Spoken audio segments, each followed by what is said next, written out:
Syahadat. So, apa maknanya syahadat? Aku bersaksi gitu ya, bahwa Anda kapan menyaksikan Tuhan? Ayo sila, kayak bikin gitu. Pernah menyaksikan Tuhan? Orang yang yakin ada Tuhan, dia tidak akan bisa membuktikan adanya Tuhan. Dan orang yang tidak percaya Tuhan juga tidak bisa membuktikan bahwa Tuhan tidak ada. Sama-sama 50-50. Ya, apple to apple. Bahasa sekarang namanya apple to apple. Jadi artinya, udah kita sholat lagi. Bapak, ibu sekalian, siapa di sini yang bisa melihat sholat? Sholat bisa dilihat nggak? Saya sampai sekarang tidak pernah melihat sholat.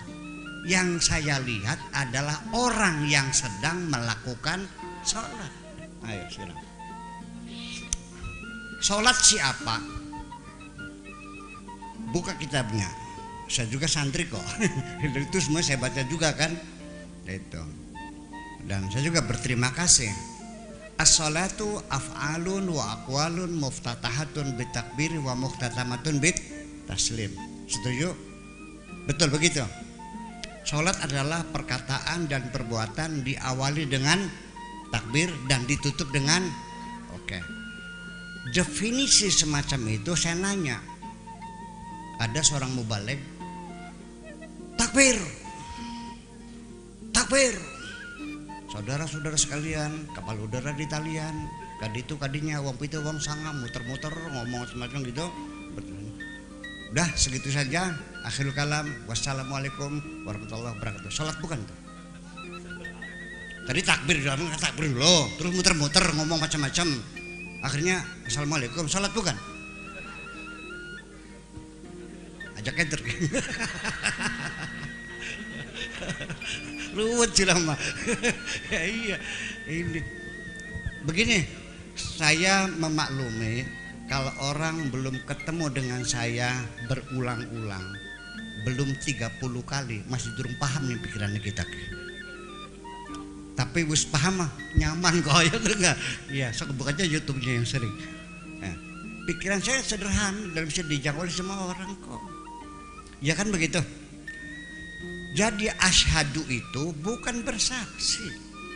Di situ kita menyatakan keyakinan hati saya yang sedalam-dalamnya berdasarkan bukti-bukti, berdasarkan alasan-alasan, kan gitu. Berdasarkan dalil-dalil yang kuat bahwa Tuhan itu hanya Allah saja. Asyhadu alla ilaha illallah. Kenapa saya mengatakan menyatakan? Karena syahadat itu artinya sertifikasi. Syahadat itu kalau kita sekolah dapat namanya syahadah. Bahasa sini namanya ijazah. Itu syahadah namanya. Nah, orang kalau mati di pertempuran namanya mati syahid. Bintang situ namanya asyhadu. Ya kan? Kalau kita mendalil hukum mubtada khobar, dalilnya namanya apa? Syahid. Betul enggak? Bahwa fa'il itu marfu, wasyahidu qala Muhammadun huwa ibnu Maliki dan sebagainya itu syahid. Jamannya syawahid. Kalau syahidun jamannya syuhada. Nah, orang yang menyaksikan musyahadah. Jadi makna syahadah itu adalah suatu pernyataan, menyatakan berdasarkan dalil, berdasarkan bukti yang kuat. Betul enggak? Bahwa Tuhan itu hanya Allah saja.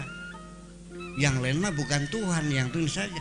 Tuhan yang asli hanya Allah. Makanya maknanya dalam pengajian la ilaha oranana pangeran ai al ma'budu bil haqqi, yang sebenarnya kan gitu. Iya. Yang lain Tuhan juga, tapi bukan Tuhan yang sebenarnya. Yang sebenarnya hanya Allah. Itu makanya mana? Karena isim nyalanya nggak ada di sini. La ilaha kan nggak ada khobarnya. Itu makanya. Jadi kita tidak semata-mata hanya pemikiran filosofis, kita juga berdasarkan nahwunya, sorofnya, balaghahnya, mantiknya, semua punya alasan. Makanya itulah sebabnya maka dialog mesti dibuka semuanya. Tetapi akhirnya kita kembali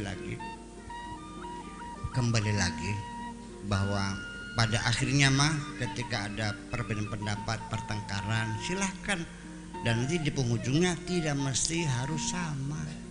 Saya juga tidak maksa.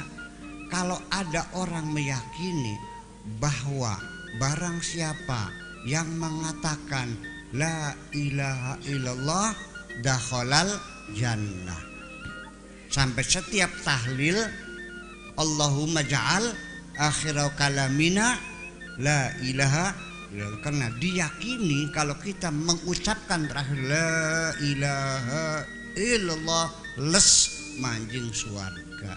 Silahkan, saya enggak ini. Cuman otak saya tidak menerima bahwa surga dibayar hanya dengan ucapan. Surga dibayar dengan darah dan keringat, dengan harta, dengan jerih payah.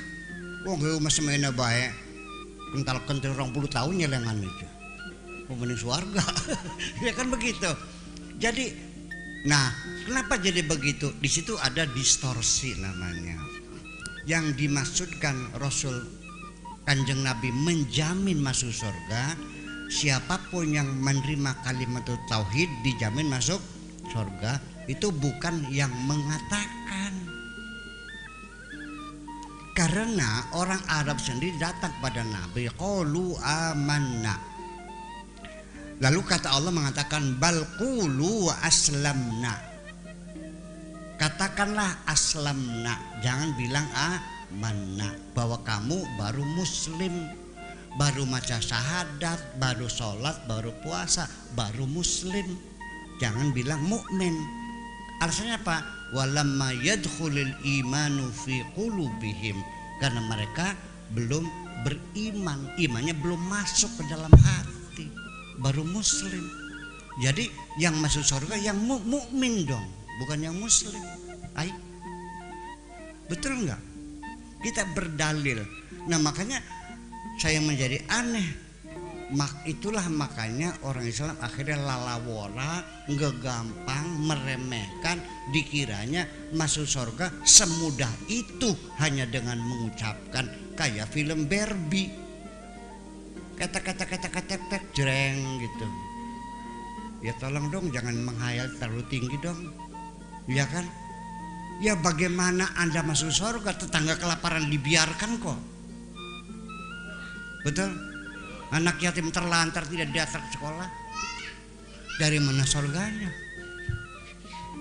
Betul enggak? Nah kalau orang yatim masih terlantar, orang miskin kelaparan, maka sholatmu akan dibayar dengan neraka wel. Tidak semudah itu yang surga. Jadi bukan mengatakan la ilaha illallah, tetapi barang siapa yang menerima kalimat tauhid, itu artinya yang mendukung perjuangan Kanjeng Nabi, itu yang dijamin masuk surga. Mendukung itu kemana? Pak Kowo nyalon Kowo ya dulu, sekarang udah jadi kan. Nah Pak Kowo nih rokok khawatir nih 10 bos nih, 10 bal sok yang datang nih pegang rokoknya. Apalagi nih Pak Kowo tuh jalan tuh dicor tuh balku, nah duitnya udah saya bayar. Ada yang ngejalan cor, ada yang nyumbang rokok, nyumbang duit, kan begitu. Setelah jadi diangkat nggak mereka? Diangkat nggak? Nah itu yang mendukung perjuangan Nabi, bukan yang menyanyikan lagu-lagu. Baku siapa namanya? Basari. Maskari,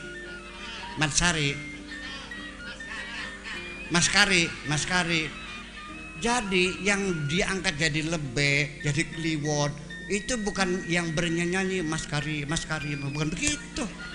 Sing metu duite. Contoh ini makan, masuk akal nggak nih? Itu bukan yang menyanyi-nyanyi, bukan. Tetapi saya tidak mau menyalahkan, mangga berdoalah Allah majal akhir kalamina la ilaha illallah, minta kira-kira ucapan. Ya mangga itu mah. Lalu masuk surga nggak tahu, saya juga nggak yakin kok. Saya tidak yakin masuk surga kok. Masih meremang-remang bulu roma saya. Dipaksa bakal kiai gampang menjenguk surga nih konon. 11 12 kalau saya kono. Sama saja. Ya, dosa kita sama-sama banyaknya. Jadi yang dijamin masuk surga itu adalah yang mendukung perjuangan Kanjeng Nabi. Hai Abu Bakar, ini perang sudah 80 kali Nabi perang selama 10 tahun di Madinah. 80 kali, hampir tiap bulan perang. Kalau perang dananya habis nggak nih? Menghabiskan nggak? Kehabisan dana. Abu Bakar nyumbangkan nih, berapa kau nyumbang? Ya Rasulullah, ambil seperempat hartaku, silakan kau ambil untuk biaya perang. Oke, terima kasih. Umar, berapa kamu nyumbang padaku? Nih yang dijamin masuk surga nih, yang seperti ini. Kata Sayyidina Umarnya, Rasulullah bagi 2, 50-50. Tuh ada onta 200, sok yang 100 buat engkau untuk biaya perang. Itu yang dijamin masuk surga, betul enggak? Utsman, kamu berapa? Ya Rasulullah, tolong dihitung ontanya berapa yang diperlukan, pedang berapa, tombak berapa, panah berapa, tak bayar kabeh kita. Itu yang dijamin masuk surga. Dudu sing kadang-kadang kayak siram kono kalesan. Sedeknya. Ya iya, gede-gede. Mana? Memang surga dibayar karo kadang-kadang persen. Ya kan mah surga kadang-kadang karena. Oke, saya kira seperti itu. Jadi artinya kita jangan terlalu menjual karcis surga terlalu murah lah. Ya kan, yang prihatin apalagi itu. Kanjeng Nabi dengerin. Orang yang hatinya menyimpan rasa sombong sebesar atom, kata Nabi, jangan bermimpi engkau masuk surga. Dijamin gak bakal masuk surga orang yang hatinya menyimpan kesombongan. Tidak semudah itu masuk surga. La yadkhulu ahadukumul jannata man kana fi qalbihi mithqalu habbatin minal kibriya. Dijamin gak bakal masuk surga orang yang hatinya menyimpan kesombongan. Ibu-ibu pengen masuk surga nggak bu? Ada sombongnya nggak? Pernah masuk surga belum? Kan boro-boro. Iblis itu sudah ada di dalam surga, gara-gara sombong diusir lagi kok.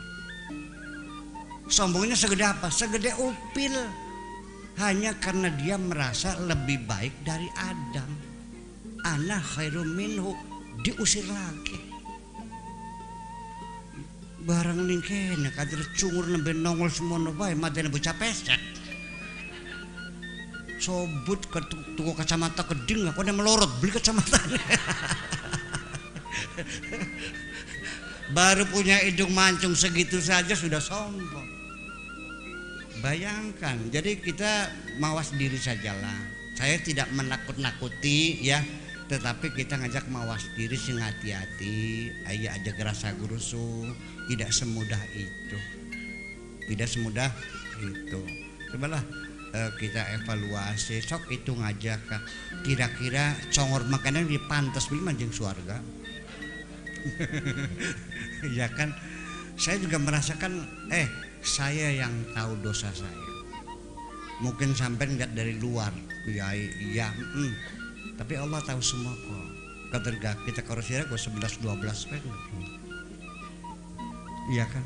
Ya, yang banyak minta ampun sama Allah Subhanahu wa Ta'ala.